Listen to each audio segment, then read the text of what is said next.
thought that was like a Christmas tree at first.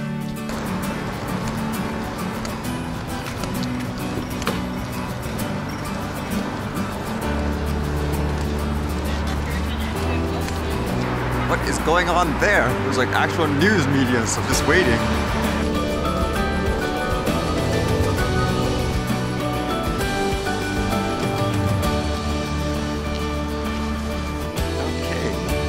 Completing that basic exam and getting the certification, I was actually wondering if I should do that advanced test or not, because you'd technically be able to fly in the controlled zones and everything like that. And they said it's 50 questions, so I was debating if I should try that or not.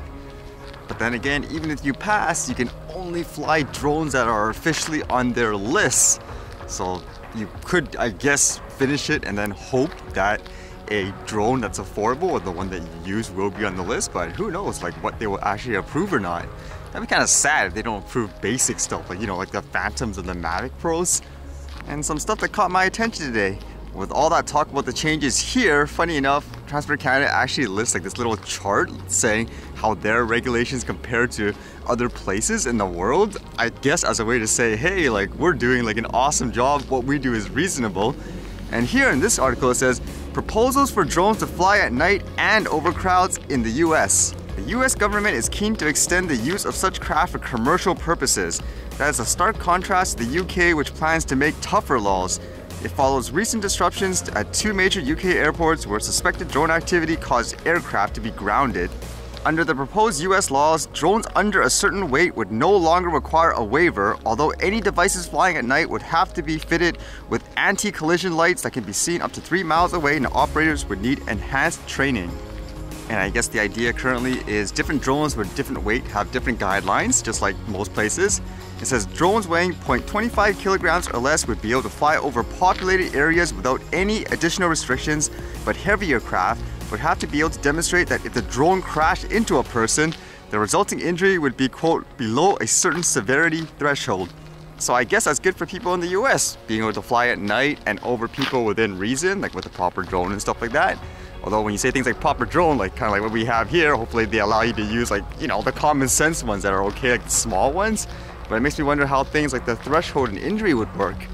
I don't think there's any news in relations with the drones with this, but it caught me interested because it actually brings up a point about things, I guess, like drone regulations here.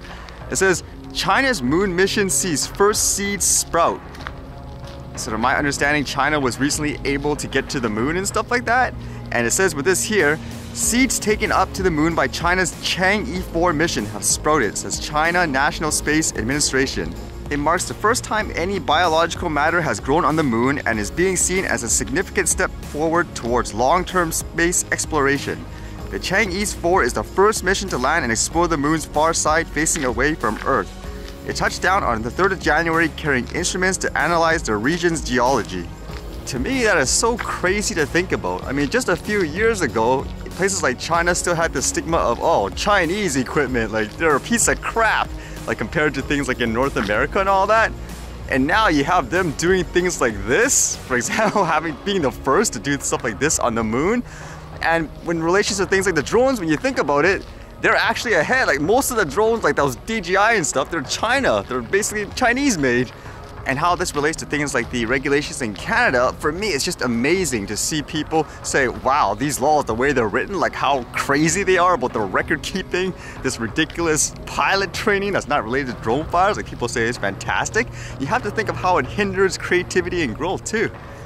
Like for places in China, to my knowledge, with things like drone regulations, there's nothing, for example, to say, hey, you can't fly within this person and all that. Like generally speaking, you don't have to take like these crazy pilot tests. They just have like really basic things like, you know, stay away from restricted zones and all that, like just for a basic person.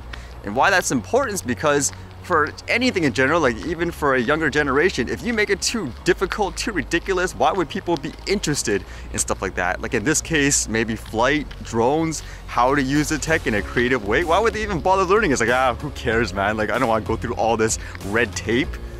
So while some people are fear-mongering things like the drones here to justify things like, yeah, it makes perfect sense, always like 30 meters away from people and all that, you're basically killing like a whole generation of potential new drone flyers and stuff like that. And not just drones too, like just like flying in general, because they can be interrelated.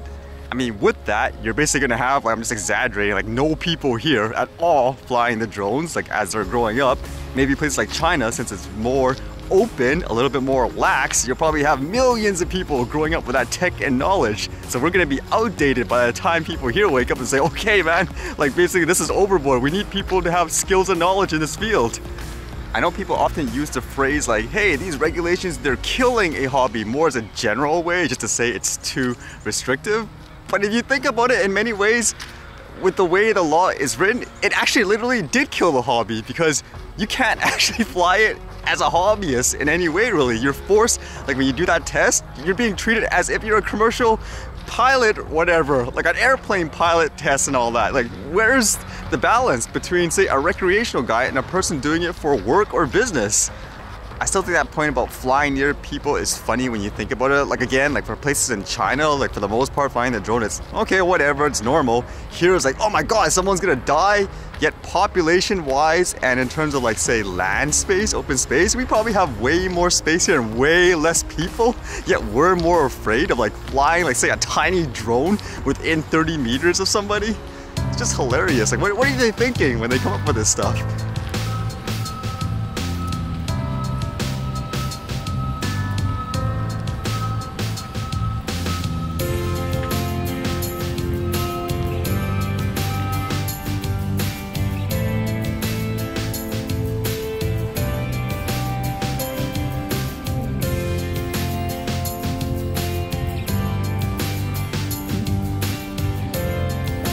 That's kind of cool.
Alright, see you guys later.